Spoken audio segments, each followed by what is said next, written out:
In this set of videos, we're looking at a tool called the Holomap, whose job it is to help us map out who the stakeholders are in an enterprise and what our relationships are with each of them.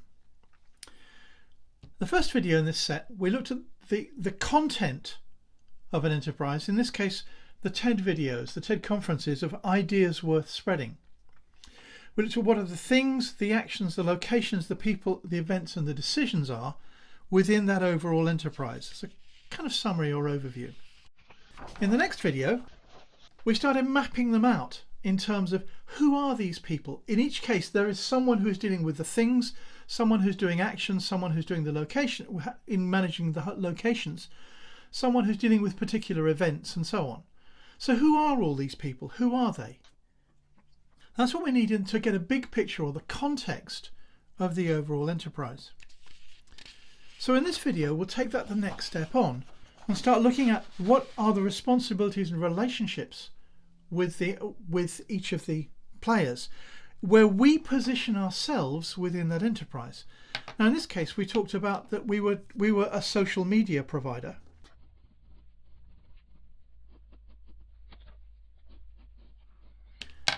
So for each of those players, what is our relationship with them? What are the RASI type things? Responsibility, accountability, consulted, informed.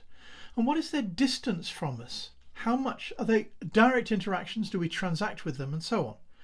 Well, this is where the Holomap really comes in as a different distinct tool, because we describe it in terms of three quite distinct layers. The first layer, we look at who are our suppliers, the transactions. So who are our suppliers? Who are our customers directly? From that set of print, promotional material, customer service and so on. So our customers often will have a kind of indirect step, which is customer's customer and supplier's supplier.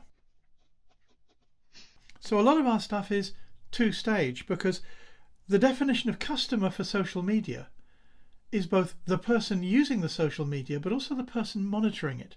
And often the person who actually pays us is not the person who's using the social media, but the person who's monitoring it. So the relationships are different.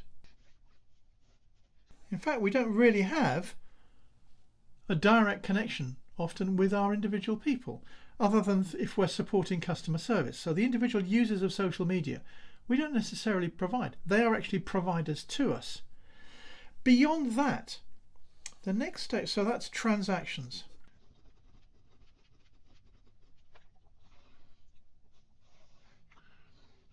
Beyond that, there's what we might call direct interaction. These are people that we need or that we interact with, but not really as part of our main value stream. They're people like the trainers, recruiters. How are we going to find people to run our social media operation? Who are going to train the people up in the particular task that we need to be done? There's regulators of various kinds. There are journalists who we need to help us work with the social media area.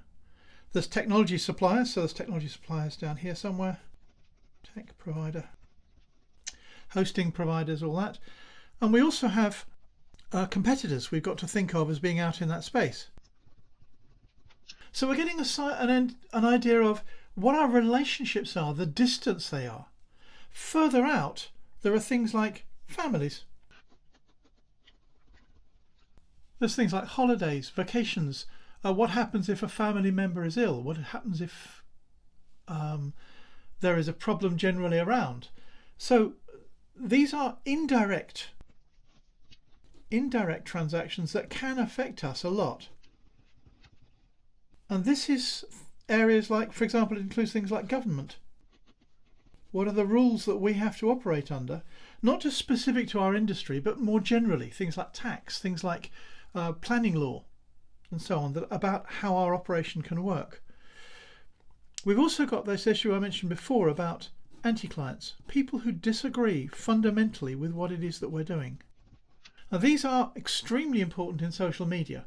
One of our jobs is to track them, identify who they are. So this is, although they are a distant relationship, this is extremely important because we usually identify an anti-client through social media. Someone who's strongly disagreeing with how our business operates, or how the business that we are supporting in social media will operate. Also to consider are any investors and any beneficiaries, not necessarily the same people. So as we've mapped this out, what we now want to do is, what are the responsibilities for each? What is each of these people responsible for in terms of the overall story and in terms of what we need to do? So a regulator is responsible for regulating our industry. We have to follow the standards. So that's another one we need to look at, is standards bodies. What are the standards that apply to our industry? So we are mapping out what each of these relationships will involve. Who's responsible for what? Who's accountable for what? What part do they play in the overall story, in this case of ideas worth spreading? We're just doing the social media bit. Others are doing other parts of it. What are our relationships with each of these players that we've identified previously as being part of the overall story? The purpose of all of this is not just to look who they are, but each one of these implies a project, a process, or a service.